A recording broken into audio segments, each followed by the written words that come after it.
Okay, so we are live now. So, hello everyone, welcome you all to the 12th day of Coding Pathshala. And today's topic is all about the main activity of Java. So, we have again Isha with us. Hello, Isha. Hello, ma'am.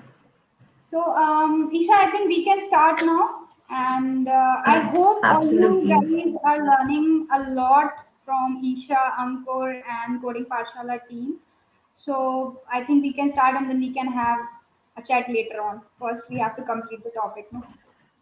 Yes, I'll share the screen. Yeah.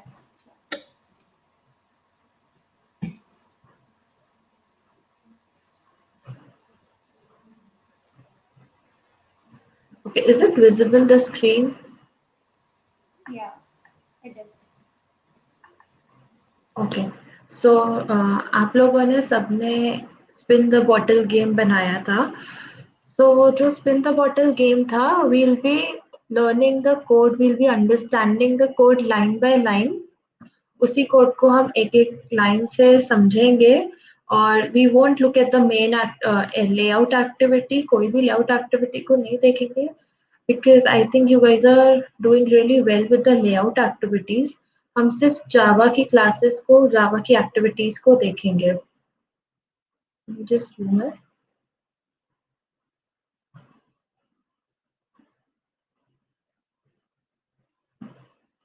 Okay so जो सबसे पहली activity थी हमारी जो ये main activity थी जहाँ पे दो ऑप्शंस थे स्टार्ट गेम एंड एग्जिट उसके लिए हमने मेन एक्टिविटी बनाई थी एंड जो सेकेंड पार्ट था जहाँ बॉटल स्पिन होती है उसके लिए हमने मेन एक्टिविटी 2 बनाई थी so we'll start with main activity 1 the first thing that you all can see here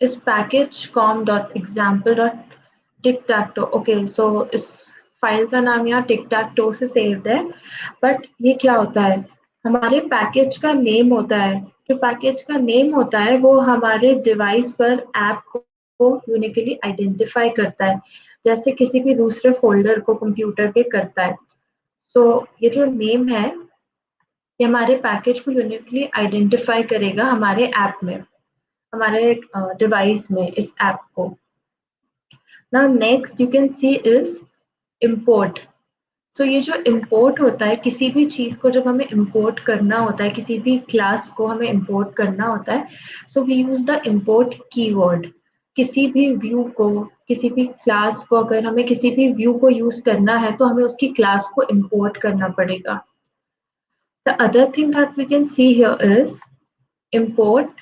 androidx.appcompat.app.appcompat activity.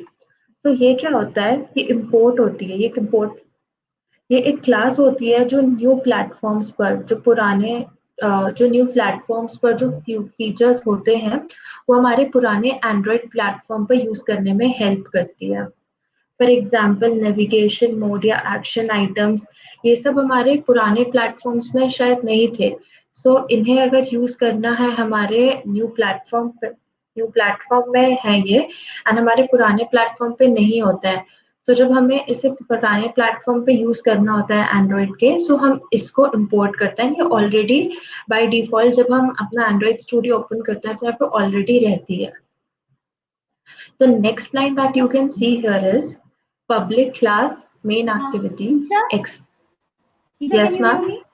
Can you Yes, please ma'am. zoom the screen because it's not visible actually clearly. If you can zoom the screen. Okay. Is it? Yeah, Okay. it is. Go ahead. So the next line is public class main activity extends app compat activity.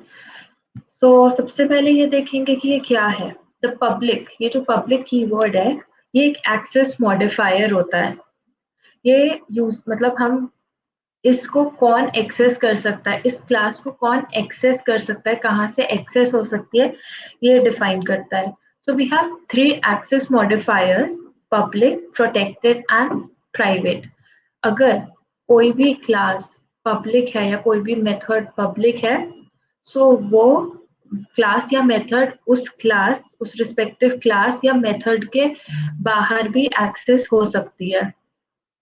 अगर वो public नहीं है, अगर वो private है, तो वो उसके बाहर एक्सेस, उस क्लास या उस मेथड के बाहर एक्सेस नहीं हो सकती। तो वर्ड क्लास ये डिनोट करता है कि ये क्लास है, एंड जो मेन एक्टिविटी है ये क्लास का नेम है। एक्सटेंस, जो एक्सटेंड है ये कीवर्ड होता है जो डिनोट करता है कि एक क्लास दूसरी क्लास में से इनहेरिट हुई है, दूसरी क्लास में से आई है।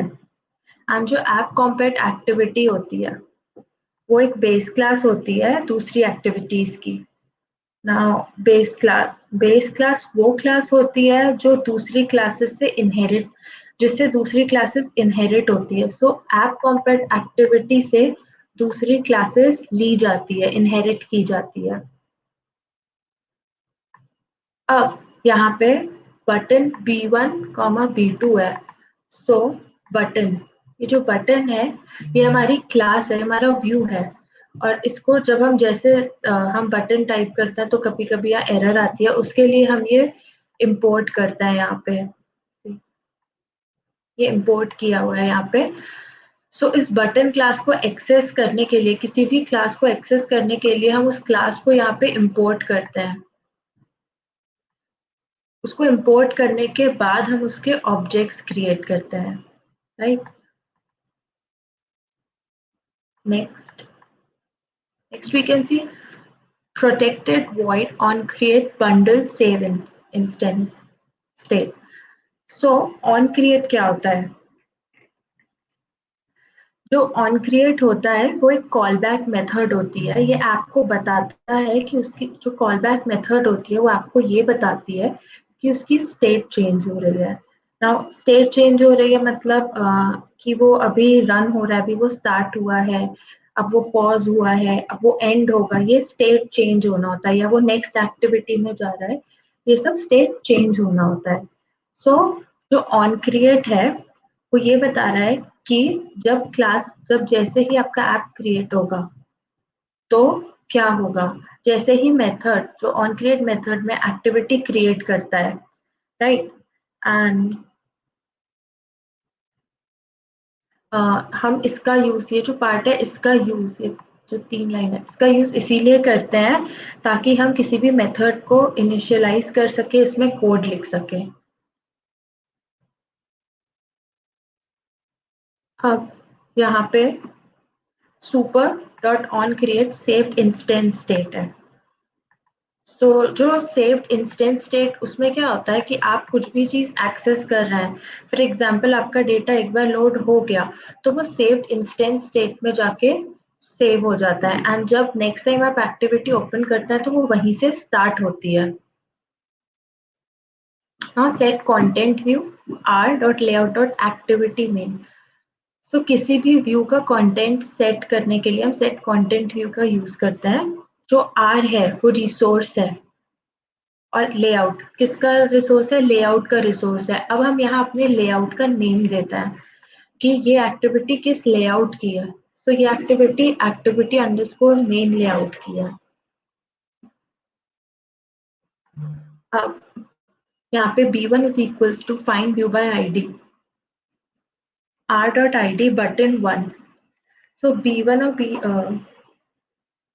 ओके, सो यहाँ पे हमने एलिमेंट सेट किया, हमने बताया है कि ये जो B1 ऑब्जेक्ट है ये किसको डिनोट कर रहा है, तो ये हमारे बटन 1 को डिनोट करता है, और जो B2 ऑब्जेक्ट है वो हमारे बटन 2 को डिनोट कर रहा है। सो जब भी हम B1 या B2 का यूज करेंगे वो इन्हीं बटन्स के लिए होगा। ये B1 जो है वो बटन 1 के लिए, 1 का ऑब्जेक्ट है, जो B2 है वो बटन 2 के लिए है। अब यहाँ पे है b1 dot set on click listener new view dot on click listener। so b1 set on click listener एक मेथड है। set on click listener एक मेथड है जो बटन्स या इमेज बटन के साथ यूज होती है। जब ये मेथड को कॉल किया जाता है तब एक कॉल बैक फंक्शन रन होता है, और जब किसी भी एक्शन को स्पेसिफाई करना होता है तब हम क्लिक लिस्नर का यूज करते हैं। तो ये सेट ऑन क्लिक लिस्नर, हम क्लिक लिस्नर का तब यूज करते हैं जब हमें किसी भी एक्टिविटी को स्पेसिफाई करना होता है, किसी भी एक्शन को स्पेसिफाई करना होता है। Now new view dot on click listener. On click listener एक इंटरफेस होता है जिसमें ऑन क्लिक व्यू वी ये यूज हुआ है, व्यू वी। और ये तब कॉल होता है जब कोई भी व्यू क्लिक होती है। सो जब भी हम V1 को क्लिक करेंगे तब ये कॉल होगा। ये पूरा जो कोड है, ये जो पूरा स्टेटमेंट्स है 3, ये यही बता रहा है कि जब V1 क्लिक होगा तब क्या होगा। अब हम इसमें आते हैं। इसमें लिखा है कि intent I equals to new intent get application contacts main activity 2 dot class। so intent, जब हमें एक स्क्रीन से दूसरी स्क्रीन में नेविगेट करना होता है तब हम इंटेंट क्लास का यूज करते हैं। इंटेंट एक क्लास है। जब भी हमें एक एक्टिविटी, मतलब हमें इस एक्टिविटी में से वही दूसरी एक्टिविटी में जाना है। हमारा बटन 1 स्टार्ट का था, यहाँ देखिए हमारा जो बटन 1 है स्टार्ट गेम का बटन है। हमें इसको क्लिक करने पे हमारे जहाँ गेम है वहां जाना है। हम इंटेंट क्लास का यूज करेंगे और हम क्लास के साथ ऑब्जेक्ट का यूज करेंगे ताकि हम उस क्लास को एक्सेस कर सके। Now new intent get application contexts. तो जो गेट एप्लीकेशन कॉन्टेक्ट्स है, हम जिस भी एप्लीकेशन में होते हैं उसका सब कॉन्टेक्ट्स रिटर्न करता है, उसका सारा कॉन्टेक्ट्स हमें बताता है। और ये जो मेन एक्टिविटी 2 डॉट क्लास है, ये बता रहा है कि हमें इस एप्लीकेशन में, जिस भी एप्लीकेशन में है हम, उस एप्लीकेशन में से किस एप्लीकेशन में जाना है। Then the next line is start activity I। So start activity I का मीनिंग क्या होता है कि जो स्टार्ट एक्टिविटी मेथड है वो किसी भी एक्टिविटी को स्टार्ट करने के लिए यूज होती है। और किस एक्टिविटी को स्टार्ट करना है उसके लिए हम वो ऑब्जेक्ट पास करते हैं, वो ऑब्जेक्ट उस ब्रैकेट्स में लिखते हैं। हमें आई को पास करना है, हमें आई ऑब्जेक्ट को पास करना है। अब नेक्स्ट है यहाँ पे हमारा B2 dot set on click listener. ये सेम है कि B2 बटन क्लिक होने में क्या होगा। जो हमारा B2 है वो एग्जिट को डिनोट कर रहा है। सिंपली फिनिश हो जाएगी, जो हमारी एक्टिविटी है वो डिस्ट्रॉय हो जाएगी। डिस्ट्रॉय होना मतलब वो हमारी मेमोरी से हट जाएगी और बंद हो जाएगी। अब हम हमारी नेक्स्ट एक्टिविटी में गए, जो सेकेंड एक्टिविटी है। हमने स्टार्ट गेम क्लिक किया एंड देन हम हमारी नेक्स्ट एक्टिविटी में गए।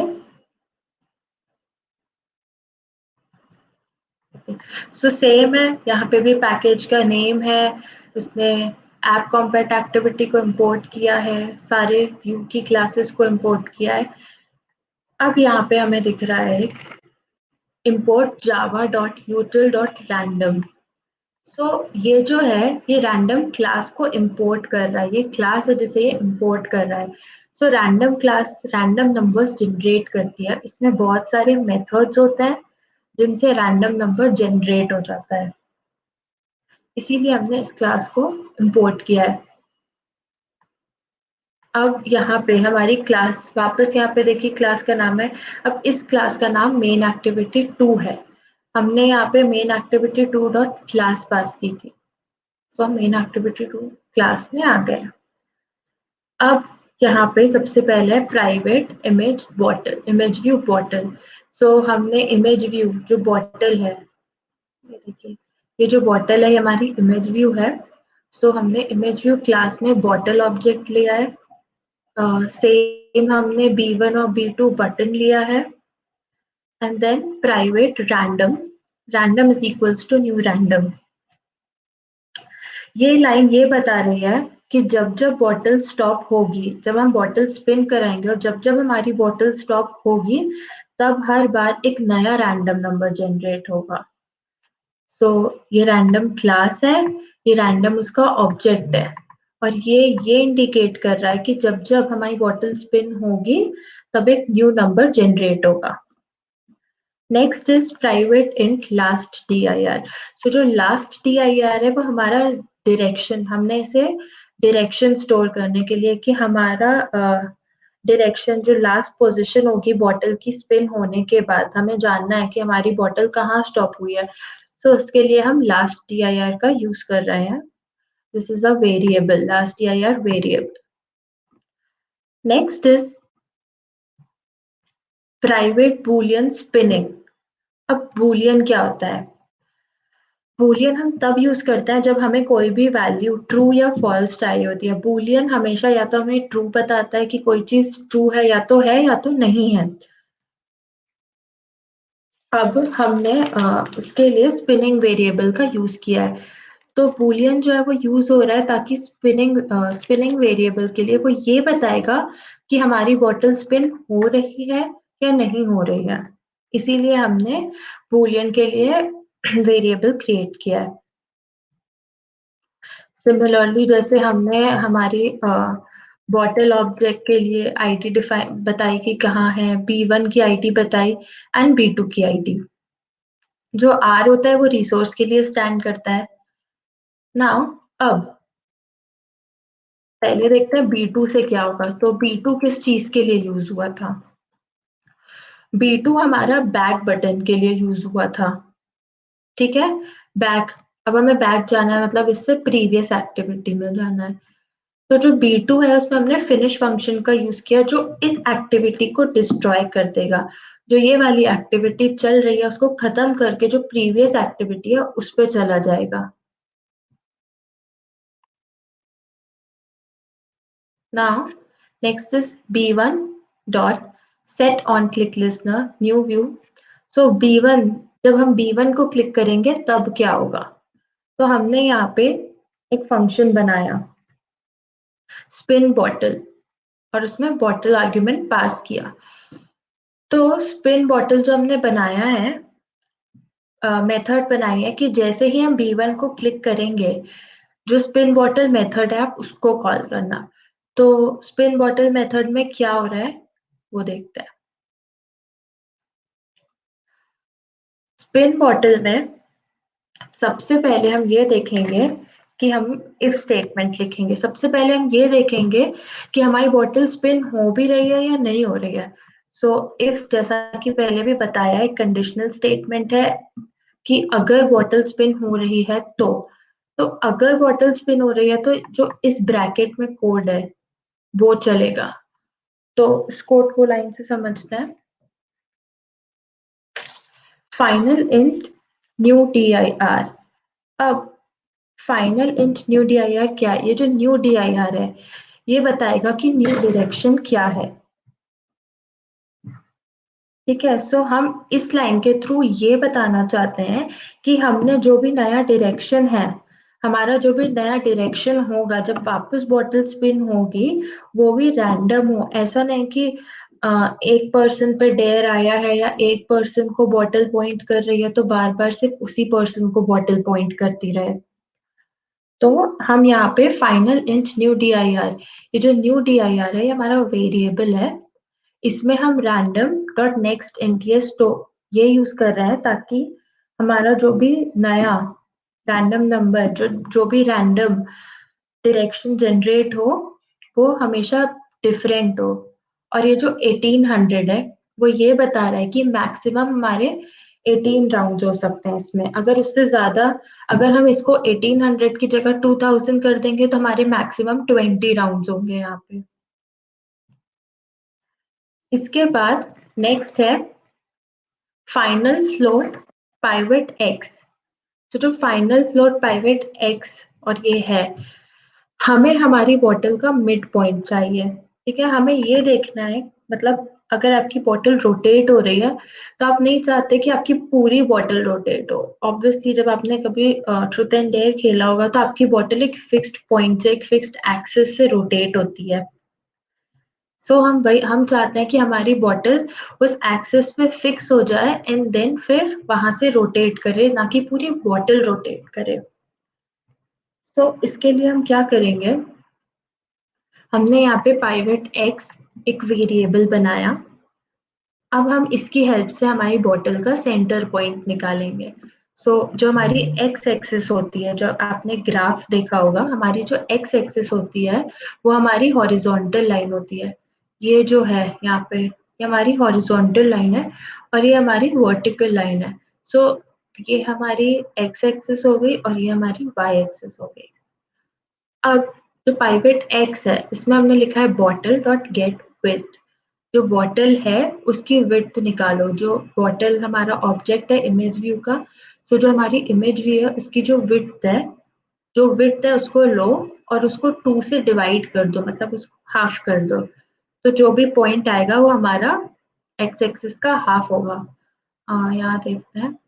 ये हमारी एक्स एक्सिस है, ये इसका मिड पॉइंट, ये हमारा पाइवेट एक्स की वैल्यू होगी, या ये जो भी होगी ये पाइवेट एक्स है।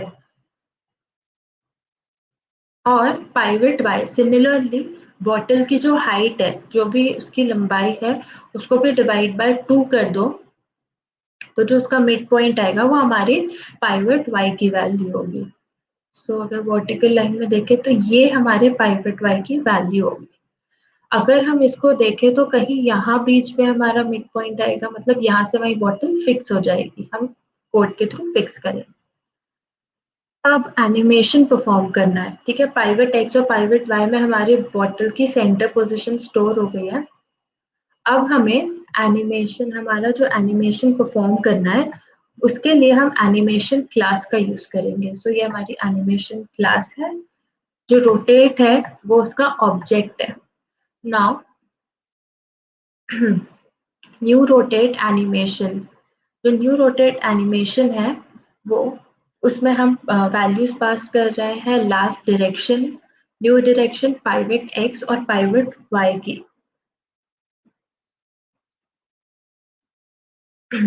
तो ये जो है ये हमें बताएगा कि लास्ट डायरेक्शन हमारा क्या था, मतलब इनिशियल डायरेक्शन जब स्टार्ट हुआ है, न्यू डायरेक्शन क्या है, ठीक है। उसके बाद रोटेट डॉट सेट ड्यूरेशन जो है वो हमारी ये बता रही है कि हमारी बॉटल कितनी देर के लिए रोटेट होनी चाहिए। अब ये जो 2500 है ये मिली सेकेंड्स में है, तो 2500 मिली सेकेंड्स इक्वल्स टू 2.5 सेकेंड्स, तो ये हमारे 2.5 सेकेंड्स में है, ठीक है। आप इसे 3 सेकेंड्स के लिए भी रोटेट कर सकते हैं। अगर आपको इसे 3 सेकेंड्स के लिए रोटेट करना है तो आप यहाँ 3000 लिख दीजिए simply. Next is rotate dot set fill after. जो सेट फिल आफ्टर है वो जहां आपकी बॉटल स्टॉप हुई थी लास्ट, वहीं से वापस रोटेट होना स्टार्ट होगी। सेल्फ फिल आफ्टर का यूज हमने इसीलिए किया। अब हम यहाँ पे ट्रू कर रहे हैं। ट्रू मतलब कि जहां से आपकी बॉटल, इसको ट्रू करो मतलब कि ऐसा होना चाहिए कि जब जहां आपकी बॉटल लास्ट स्टॉप हुई थी वहीं से रोटेट होना स्टार्ट हो। अब उसके बाद हम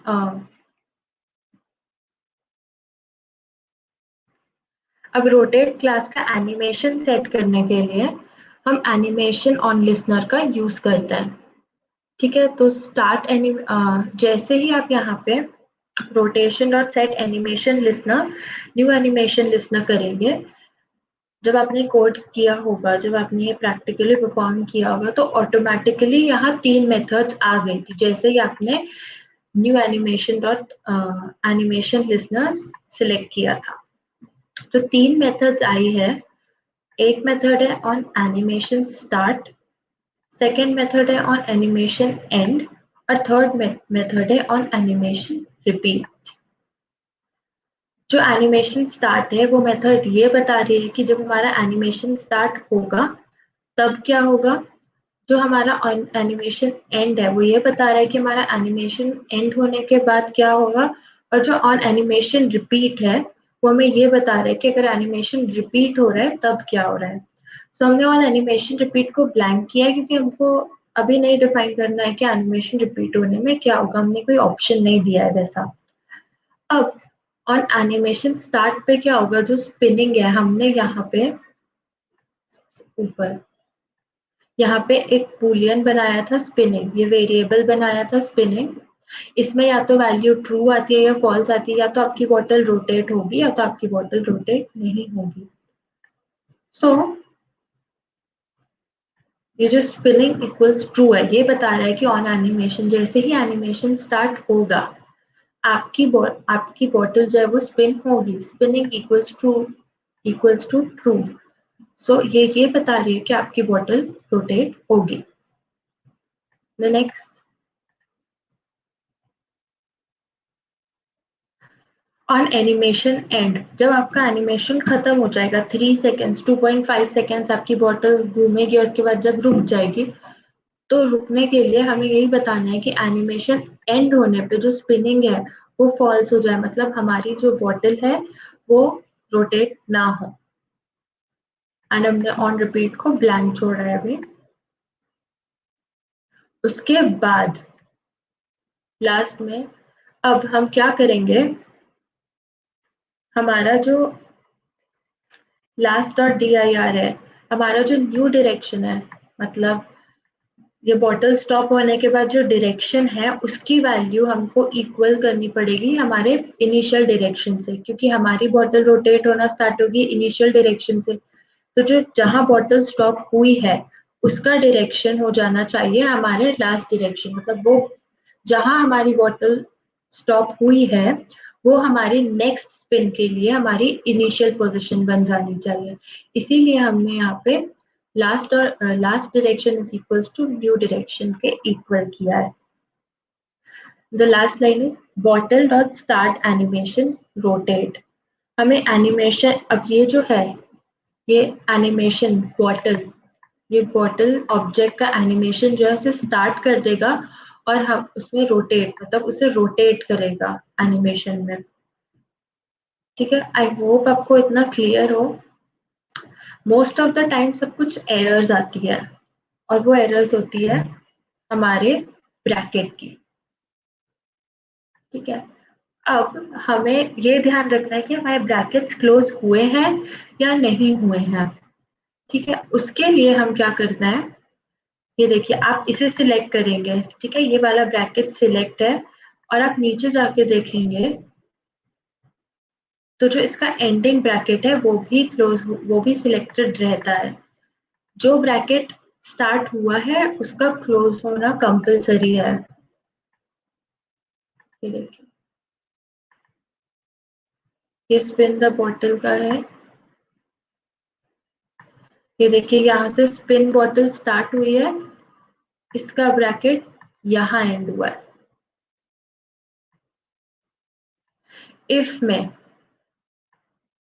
में जो कंडीशन है, जो कंडीशन होती है वो हमेशा ब्रैकेट में आती है।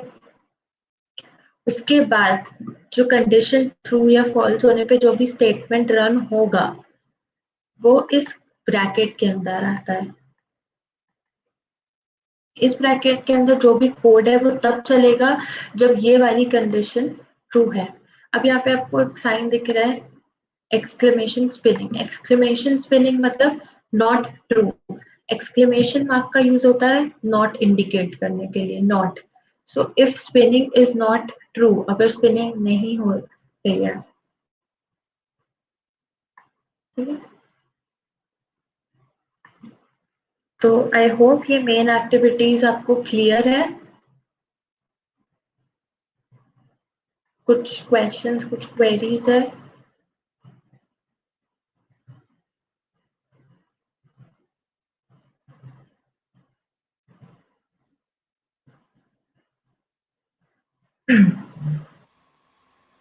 Okay, so some people are commenting like, what is the private?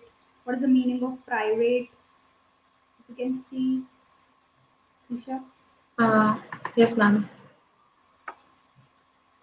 Okay, जो प्राइवेट है वो प्राइवेट एक एक्सेस मॉडिफायर होता है, जैसा कि बताया कि आपकी क्लास या आपका जो फंक्शन है वो किस चीज को एक्सेस कर सकता है। वो लाइक अगर आपका कोई क्लास प्राइवेट है तो उसके अंदर जो भी चीजें हैं, जो भी ऑब्जेक्ट है, वो उस क्लास के अलावा कहीं भी एक्सेस नहीं हो सकता, या वो मेथड उस क्लास के अलावा कहीं भी एक्सेस नहीं हो सकती है। तो प्राइवेट का यूज इसीलिए किया जाता है। Isha, it will be good if you can again, tell them with the help of code only. About the private, okay, just Yes. let me share the screen. Just a minute.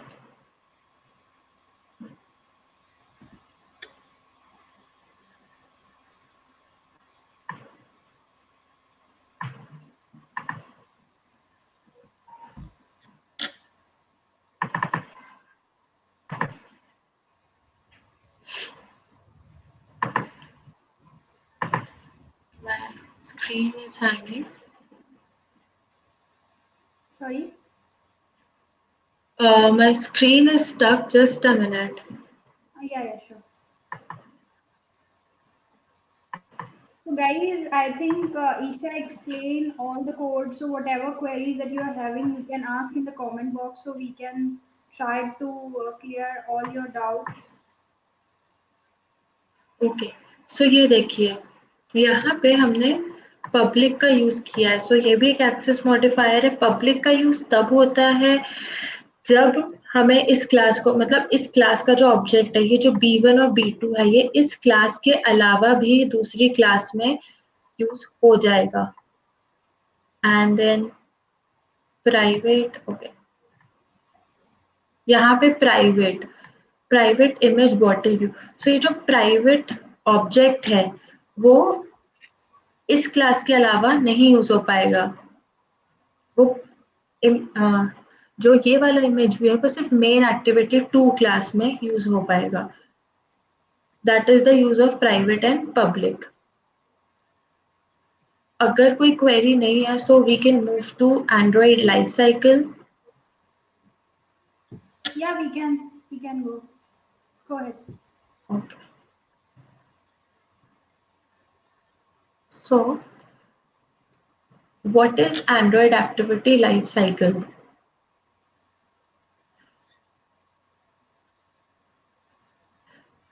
जब हमारी Android activity जो होती है वो various state से जाती है, ठीक है। मतलब जैसे हम सुबह उठते हैं, then we have breakfast and then we attend the classes, then we take rest and then at the end of the day we sleep. So ये एक साइकिल परफॉर्म करते हैं हम एवरी डे। उसी तरह हमारा एंड्रॉइड भी कुछ साइकिल्स है जिसको परफॉर्म करता है। वो जैसे जैसे वेरियस स्टेट से जाता है, उस वेरियस स्टेट्स को हम उसकी लाइफ साइकिल बोलते हैं, ठीक है। जैसे कि एक यूजर जब ऐप के थ्रू नेविगेट कर रहा होता है, जैसे हमने अभी देखा कि हमने स्टार्ट गेम किया तो हम दूसरी एक्टिविटी पे चले गए। तो ये जो ट्रांजिशन परफॉर्म होते हैं, जो ट्रांजिशंस होते हैं, ये परफॉर्म होते हैं तब हमारी जो एक्टिविटी है, जब हमारी एक्टिविटी की स्टेट चेंज होती है। जो एक्टिविटी क्लास है वो कुछ कॉल बैक्स प्रोवाइड करती है जो हमारी एक्टिविटी को ये बताता है कि हाँ अब उसकी स्टेट चेंज हो चुकी है। जैसे कि एक्टिविटी का क्रिएट होना, एक्टिविटी का स्टॉप हो जाना या एक्टिविटी का एंड हो जाना, ये सब उसकी स्टेट है। और ये सब स्टेट परफॉर्म करने के लिए कुछ कॉल बैक्स हमारी एक्टिविटी जो है वो प्रोवाइड करती है ताकि हमारी एक्टिविटी को पता चल जाए कि ये हो रहा है। ओके, अब ये कुछ बेसिक एक साइकिल है जो होती है कि जब हमारा ऐप लॉन्च होता है, फिर हमारा ऐप क्रिएट होता है, उसके बाद हमारी एक्टिविटी स्टार्ट होती है एंड फिर रिज्यूम होती है। अब रिज्यूम होना मतलब कि अगर हम हमारी एक्टिविटी हमने कहीं से छोड़ी है, ठीक है। मोस्ट ऑफ द टाइम ऐसा होता है कि हमारी जो एक्टिविटी लाइक हमें कॉल आ गया बीच में, हम अपना ऐप यूज कर रहे हैं तो हमारी एक्टिविटी पॉज हो जाती है वहां पे, और वापस हम उसे अगर ओपन करते हैं तो वो वहीं से रिज्यूम होती है।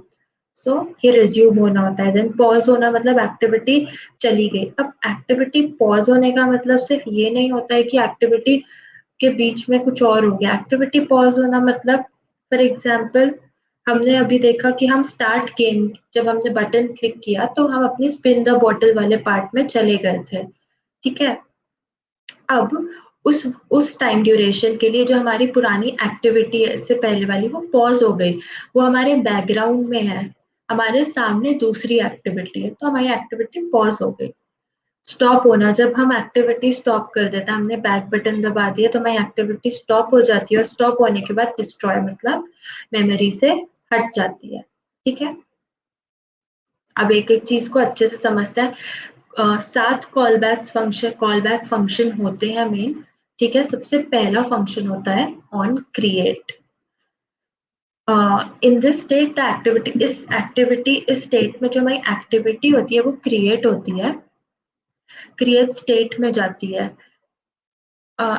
जो ऑन क्रिएट मेथड होता है उसमें आप बेसिक एप्लीकेशन का स्टार्टअप बिल्ड होता है, मतलब आपको पता चलता है कि हाँ अब आपकी एक्टिविटी स्टार्ट होने वाली है। जब ऑन क्रिएट मेथड कॉल होता है तो ये पता चलता है कि हाँ अब एक्टिविटी स्टार्ट होने वाली है। The next method is on start method. This call ये जो मेथड होती है ये तब होती है जैसे ही हमारा ऐप जो है वो यूजर को विजिबल होता है। जैसे ही आपने अपने ऐप पे क्लिक किया, ठीक है, तो जैसे ही क्लिक करते हो तो वो ऑन क्रिएट जो कॉल बैक फंक्शन है वो कॉल हो जाता है। लेकिन जैसे ही आपको वो एक्टिविटी दिखने लगती है वैसे ही आपका ऑन स्टार्ट फंक्शन कॉल हो जाता है। ठीक है, अब जैसे यहाँ से आपका जो ऐप है वो अपना कोड को इनिशियलाइज करने लगता है, वो रन करना स्टार्ट करने लगता है। जैसे कि हमारा जो यूआई है जो हमें दिखेगा वो मेंटेन करने लगता है। ठीक है, अब जो ऑन स्टार्ट मेथड है वो बहुत ही जल्दी क्विकली जो है वो कंप्लीट हो जाती है। उसके बाद बहुत देर तक वो एक्टिविटी कॉल बैक एक्टिविटी नहीं चलती है। Third is on resume. जो ऑन रेज्यूम एक्टिविटी है वो फोरग्राउंड में रहती है। ठीक है, वो सामने दिखती है और यूजर उसके साथ इंटरैक्ट करता रहता है। जब हम रेज्यूम स्टेट में जाते हैं तो हमारी जो भी एक्टिविटी है वो हमारे सामने आ जाती है और हमारा जो सिस्टम है, जो हमारा मोबाइल फोन है, वो ऑन रेज्यूम मेथड को कॉल करता है। ये वाली जो स्टेट होती है, ऑन रेज्यूम वाली जो स्टेट होती है, उस स्टेट में हम लोग हमारे ऐप के साथ इंटरैक्ट करते हैं। फॉर एग्जाम्पल जब हम व्हाट्सएप यूज करते हैं, ठीक है, तो हम हमारे व्हाट्सएप में जब हम यूज कर रहे हैं उसको, तो हम उस टाइम पे हमारे एक्टिविटी के साथ हमारे ऐप के साथ इंटरैक्ट कर रहे हैं। उस टाइम पे जो मेथड कॉल हुई है, जो मेथड चल रही है, वो एंड ऑन रेज्यूम मेथड होती है।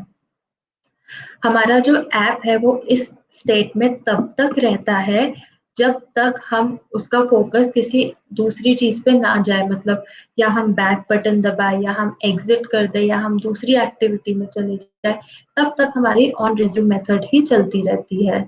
ठीक है, फॉर एग्जाम्पल अगर आपको कॉल आ गया किसी का या आप दूसरी एक्टिविटी में चले गए, फॉर एग्जाम्पल अभी आप व्हाट्सएप यूज कर रहे हैं, सो हमारा कॉल आ गया, ठीक है, हम उस कॉल पे बात करने लग गए, तो हमारी जो एक्टिविटी है वो रेज्यूम मेथड से हट जाएगी और वो पॉज मेथड पे चली जाएगी।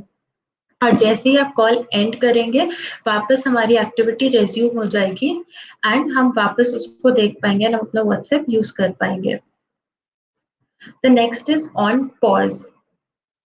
ऑन पॉज में क्या होता है कि या तो हमारी एक्टिविटी दूसरी एक्टिविटी में चली जाती है, जो पिछली एक्टिविटी होती है वो पॉज हो जाती है। ठीक है, और या तो फिर ऐसा होता है कि हम कुछ और करने लगता है। फॉर एग्जाम्पल भाई अगर हम कॉल रिसीव कर लिए तो हमारी एक्टिविटी पॉज हो जाती है। ये मेथड तब कॉल होता है जब हम हमारी एक्टिविटी लीव करने वाले होते हैं।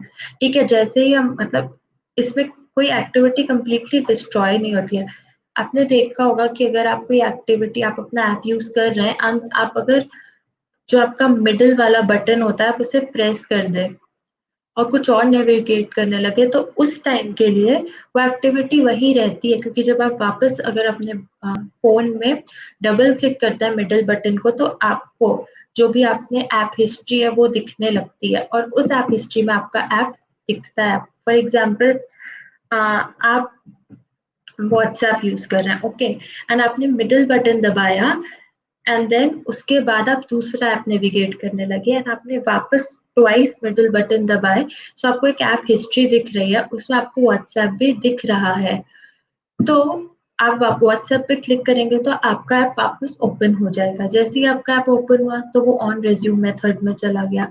लेकिन जितने टाइम के लिए आपका व्हाट्सएप उस वहाँ ऐप हिस्ट्री में था लेकिन क्लोज नहीं हुआ था, वो ऐप हिस्ट्री में दिख ही रहा था, उतने टाइम के लिए आपकी एक्टिविटी जो है वो पॉज रहेगी। ठीक है, डिस्ट्रॉय नहीं होती है, और फिर जैसे ही आप वापस ओपन करते हैं तो वो रेज्यूम हो जाती है। The next is on stop. ये जो एक्टिविटी है ये कंप्लीटली हिडन होती है, मतलब यूजर को दिखती ही नहीं है। जब आपकी एक्टिविटी फॉर एग्जांपल अगर आपने आपका एग्जिट कर दिया ऐप, ठीक है, और आपने वो मिडिल बटन प्रेस करके रैम से भी हटा दिया, तो वो एक्टिविटी डिस्ट्रॉय हो गई, वो स्टॉप हो गई। ठीक है, अब आपको वापस जब आप वो ऐप ओपन करेंगे तो वापस आपका ऐप रीस्टार्ट होगा। अब जैसे कि कोई न्यूली एक्टिविटी लॉन्च हो जाती है आपकी स्क्रीन पे, ठीक है, तो जो सिस्टम है वो पुरानी एक्टिविटी को स्टॉप कर देता है और न्यू एक्टिविटी पे काम करने लगता है। वही अगर आपने व्हाट्सएप यूज करना बंद कर दिया, एग्जिट कर दिया पूरा, और दूसरी कोई एक्टिविटी करने लगे, तो आपका व्हाट्सएप जो है वो स्टॉप हो जाएगा। यहाँ व्हाट्सएप को पॉज नहीं, आप एग्जिट कर रहे हैं, ठीक है। Now comes the on restart. जो ऑन रीस्टार्ट होता है, जब हमारी स्टॉप स्टेट से एक्टिविटी जो है वो या तो वापस हमसे इंटरैक्ट करने लगती है या तो पूरी चली जाती है, तब रीस्टार्ट मेथड कॉल कॉल होता है। मतलब जैसे आपने पूरा एग्जिट कर दिया ऐप और स्टॉप हो गया, उसके बाद जब आप वापस आपका ऐप पे क्लिक करेंगे तो फिर रीस्टार्ट मेथड कॉल होगा। And the last one is on destroy. So जब कोई एक्टिविटी डिस्ट्रॉय होती है, कंप्लीटली रिमूव हो जाती है मेमोरी से, तब ऑन डिस्ट्रॉय मेथड कॉल होता है। आपकी एक्टिविटी खत्म होने से पहले जो सबसे फाइनल कॉल होता है वो ऑन डिस्ट्रॉय होता है।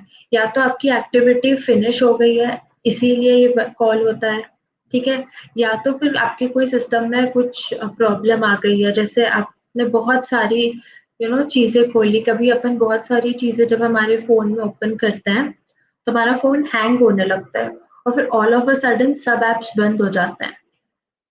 तो ये तभी होता है जब हम हमारे फोन को स्पेस सेव करना होता है, तब वो ऑन डिस्ट्रॉय मेथड को कॉल करता है और सारी एक्टिविटीज को खत्म कर देता है, एंड देन हमको फिर से स्टार्ट करनी पड़ती है।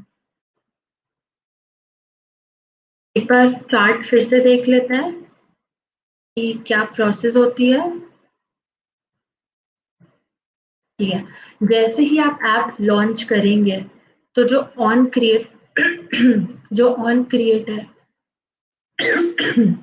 ये मेथड कॉल होगी, एंड देन हमारी जो एक्टिविटी है वो क्रिएट हो जाएगी जैसे ही आपने ऐप को क्लिक किया।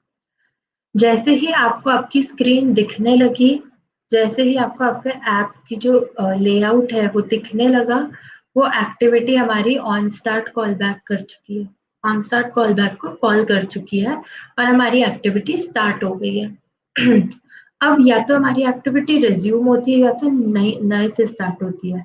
रिज्यूम होना मतलब जहां से छोड़ी थी वहीं से स्टार्ट होती है, नहीं तो जब हम उसमें इंटरैक्ट करते रहते हैं, जब वो न्यूली स्टार्ट होती है तो हम उसे जब स्टार्ट करते हैं, जब हम उसमें इंटरैक्ट करते हैं, लाइक हम लॉग इन कर रहे हैं, चैटिंग कर रहे हैं, या सिर्फ हम अपना समझिए कोई भी शॉपिंग ऐप को स्क्रॉल कर रहे हैं, तो हमारी ऑन रेज्यूम मेथड वहां पे कॉल हुई हुई है और हमारा वही कॉल बैक फंक्शन चल रहा है जब तक हम उससे इंटरैक्ट कर रहे हैं।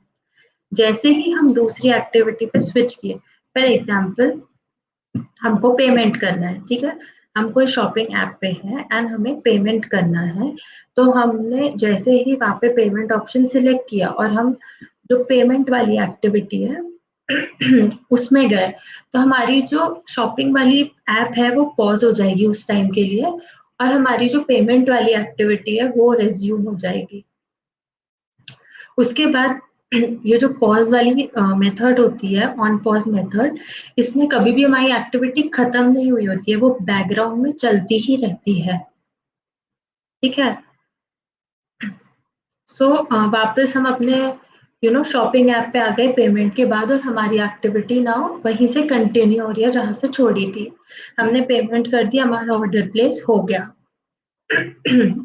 अब ऑर्डर प्लेस होने के बाद हमारा सब काम हो गया, हमने एग्जिट बटन दबाया, तो हमारी जैसे ही हम एग्जिट बटन दबाते हैं हमारी ऑन स्टॉप एक्टिविटी, हमारा on stop call back function call हो जाता है कि अब एक्टिविटी खत्म होने वाली है, अब एक्टिविटी को खत्म कर दो। जैसे ही एक्टिविटी खत्म होती है on destroy call back method call हो जाता है कि बस अब एक्टिविटी खत्म, इसको मेमोरी से हटा दो, मतलब जो स्पेस ये यूज कर रहा था उसको फ्री कर दो। ठीक है। अब जैसे आपने बहुत सारे ऐप्स खोल लिए कि आपने व्हाट्सएप, मिंत्रा, फेसबुक, इंस्टाग्राम सब एक साथ खोल के रखा और आपका फोन में बहुत सारी मेमोरी हो गई है, मतलब आपकी मेमोरी स्पेस पूरी फुल हो चुकी है, तो आपका फोन हैंग होने लगा, तो आपका फोन क्या करेगा, ऑन डिस्ट्रॉय मेथड को कॉल करेगा और सारी एक्टिविटीज को एक साथ खत्म कर देगा कि आप वापस स्टार्ट करो, क्योंकि मेमोरी स्पेस अब फ्री करना है। तो ये हमारी activity, Android activity life cycle है कि जब एक एंड्रॉइड में एक्टिविटी चलती है तो उसकी पूरी लाइफ साइकिल में क्या होता है, स्टार्ट होने से लेके एक्टिविटी खत्म, ऐप खत्म होने तक, बंद होने तक। That's all.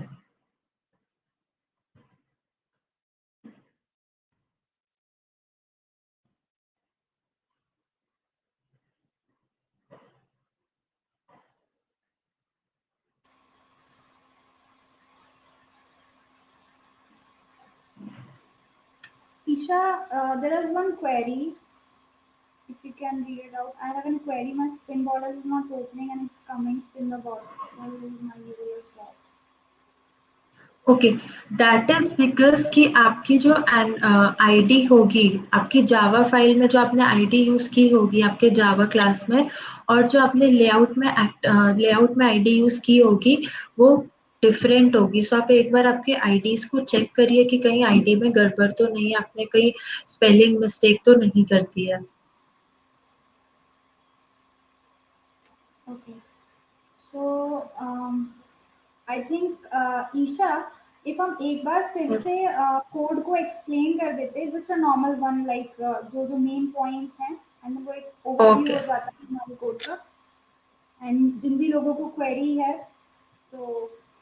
और बेसिक जो जैसे आपने बताया कि बेसिकली ब्रैकेट्स क्लोज ओपन किया तो क्लोज करना भी ज़रूरी है, हाँ, नहीं करेंगे तो वो एक एरर आती है। तो what type of error can अगर वो थोड़ा सा तुम हाईलाइट कर पाओ। ओके, कोड कंपाइलेशन एरर दिखाता है कि मतलब ईशा, कंप्लीट इफ नहीं यू होता कैन, है हमारा कोड। Isha sorry, like if you can share the screen again and वहाँ पे तुम बता पाओ लाइन बाय लाइन कि यहाँ पे हाँ, जो भी चीज़ें हैं इन दैट सेंस वो इजी रहेगा समझाने में।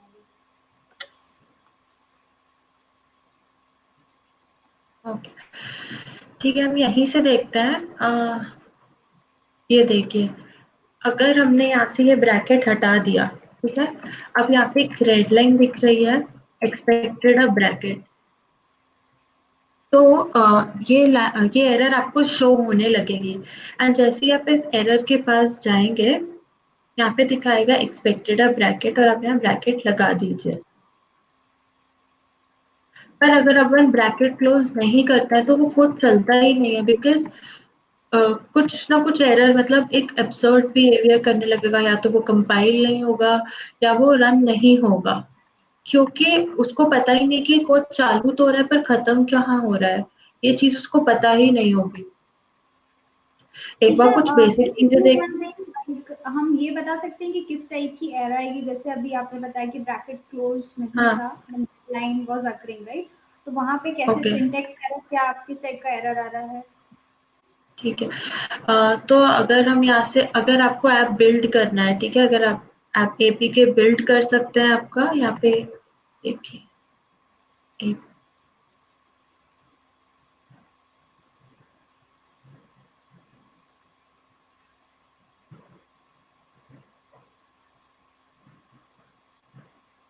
ओके, यहाँ एपीके बिट, जैसे कभी कभी ऐसा होता है कि आप लोगों को कुछ एरर आ रही थी कि आपका फोन डिटेक्ट नहीं कर पा रहा था या नो डिवाइसेस दिखा रहा था, सो आप लोग एपीके बिल्ड करके कॉपी पेस्ट भी कर सकते हैं आपके फोन में। सो बिल्ड एपीके यहाँ क्लिक करेंगे। अब यहाँ पे जैसे आप बिल्ड एपीके क्लिक करेंगे, यहाँ पे ग्रेडल बिल्ड रनिंग दिखा रहा है, ये देखिए।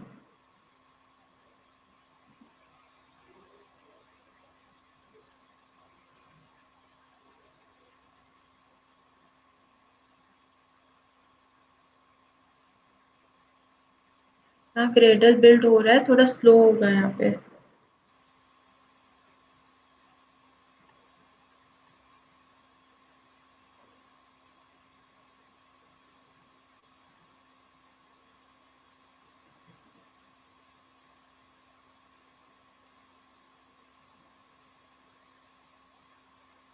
आपके प्रोग्राम में कभी भी कोई भी एरर आती है तो वो आपके बिल्ड में शो होने लगती है कि वो एरर क्या है और वो कहाँ है। फॉर एग्जाम्पल अगर यहाँ जब एरर आएगी और आप उस एरर को देखेंगे तो आप उस पर क्लिक करेंगे तो वो आपको इस एरर पे पहुंचा भी देगा कि वो एरर कहाँ है। Let's wait for the build to finish.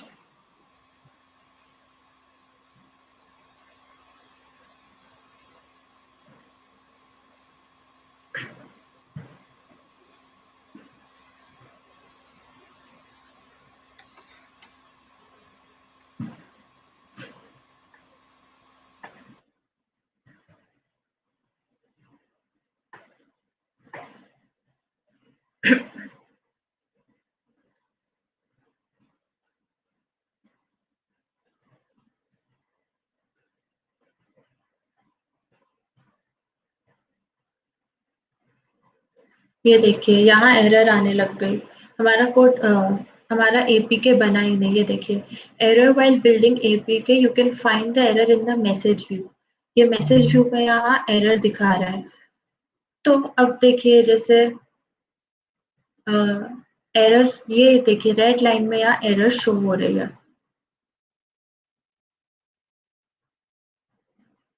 Reached and of the file while parsing. तो ये शो कर रहा है कि यहाँ एरर है, इस पे एरर है। अब ये जो ब्लू लिंक है इस पे आप क्लिक करेंगे तो आपको डायरेक्ट यहाँ पहुंचा देगा। देखिए फ्रेंड, दूसरी एक्टिविटी में चले जाता है, यहाँ रहता है। जैसे ही आप इस पे क्लिक करेंगे वो आपको डायरेक्ट यहाँ पहुंचा देगा कि यहाँ एरर है। ये एक रेड लाइन शो हो रही है, यहाँ एरर है। कंपाइलेशन फेल, देखिए आपका कंपाइलेशन ही फेल हो गया क्योंकि आपने ब्रैकेट कंप्लीटली नहीं लगाया। सो आप यहाँ क्लिक करेंगे तो आपको दिखा देगा कि क्या एरर है। हमने क्लिक किया।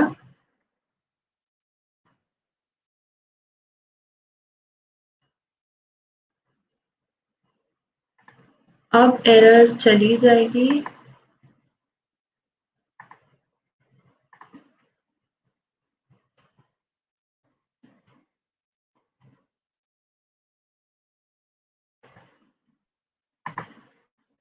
अब हम बिल्ड करेंगे। ये देखिए यहाँ से एरर चली गई और अब हम बिल्ड करेंगे तो हमारा एपीके बिल्ड हो जाएगा।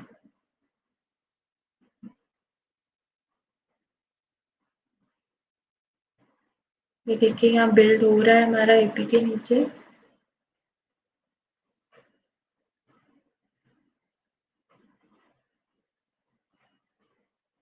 बैकग्राउंड टास्क सिंपली हमारा एपीके बन जाएगा। सो कभी कभी ऐसा होता है कि हमारा जब डीबग नहीं हो पाता है, यू नो, यूएसबी कनेक्ट नहीं हो पाता है, डिटेक्ट नहीं होता, तो हम एपीके बिल्ड करके इस एपीके को सिंपली अपने फोन में कॉपी पेस्ट कर सकते हैं।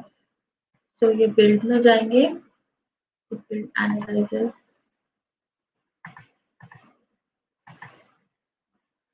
ओके, सक्सेसफुल था हमारा एपीके।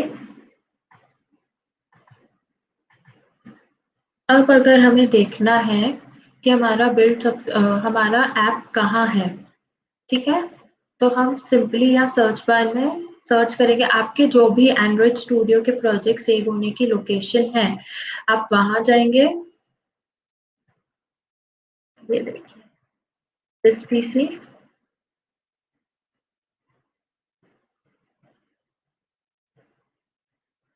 जिस पीसी ओपन हुआ, अब जैसे मेरा सारा जो एंड्रॉइड स्टूडियो के प्रोजेक्ट्स है वो ऑटोमेटिकली, कोई भी प्रोजेक्ट एंड्रॉइड स्टूडियो में ऑटोमेटिकली सेव हो जाता है। सो हम न्यू फाइल जी में गए।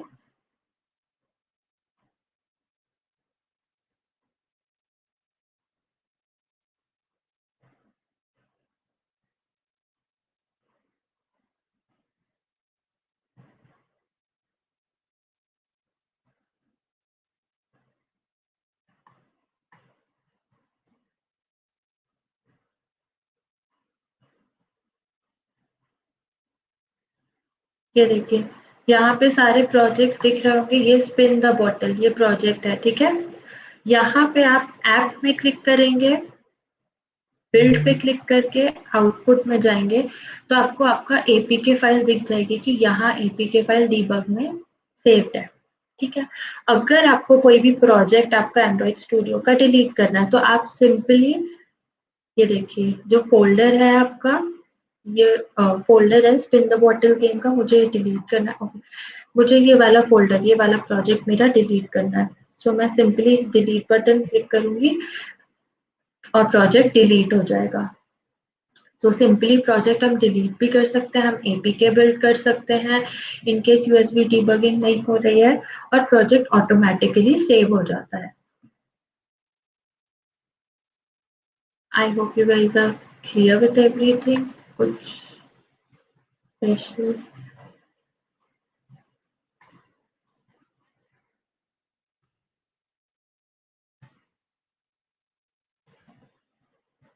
एक बार और रिपीट कर देती हूँ। पब्लिक और प्राइवेट जो होता है और प्रोटेक्टेड जो होता है वो हमारी एक्सेस मॉडिफायर होता है कि हमारा कोई भी डेटा कहाँ, जैसे यहाँ पे पब्लिक है तो ये जो है इसका जो भी डेटा है इसके अंदर ये स्पिनिंग, ये कहीं भी एक्सेस हो सकता है। हमने स्पिनिंग को यहाँ पे प्राइवेट रखा है मेन, तो ये जो स्पिनिंग है वो सिर्फ और सिर्फ मेन एक्टिविटी 2 में होगा एक्सेस। अगर मैं यहाँ जाके मेन एक्टिविटी 1 में अगर स्पिनिंग लिखती हूँ, एरर आ जाएगी बिकॉज वो सिर्फ मेन एक्टिविटी 2 में यूज हो सकता है, वो मेन एक्टिविटी 2 क्लास में यूज हो सकता है, दैट इज वाई। तो पब्लिक और प्रोटेक्टेड और प्राइवेट ये एक्सेस मॉडिफायर्स है।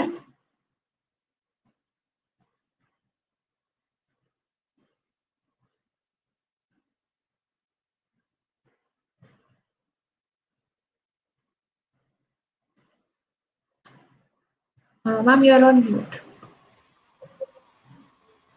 Yeah. So somebody was asking about variable also. What is variable? Okay, so variable क्या होता है कि हमें कोई भी डेटा की वैल्यू अगर स्टोर करनी होती है तो हम उसे वेरिएबल में स्टोर करते हैं।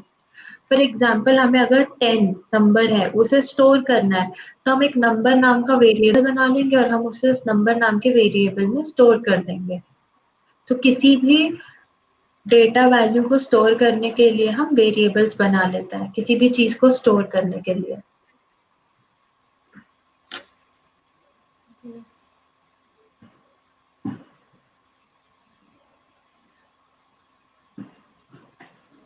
So I hope guys every doubt like whatever you had we have cleared. But because I can't see the comments now, I mean the queries is not coming. So I think we are done. And whatever queries if you are so you can ask later on, like we have in different days of the startup Pathshala. So we'll definitely come up with the the session again, the question and answer sessions. So it will be helpful for you guys, like in that session if you have any queries, so you can ask that later on. So till then, thank you so much everyone. So we have to end the session because it's the time that we are so close. And thank you so much, Isha. Thank you So ma'am. definitely come to the next session of the Coding Pathshala tomorrow. Thank you so much, everyone. Thank you.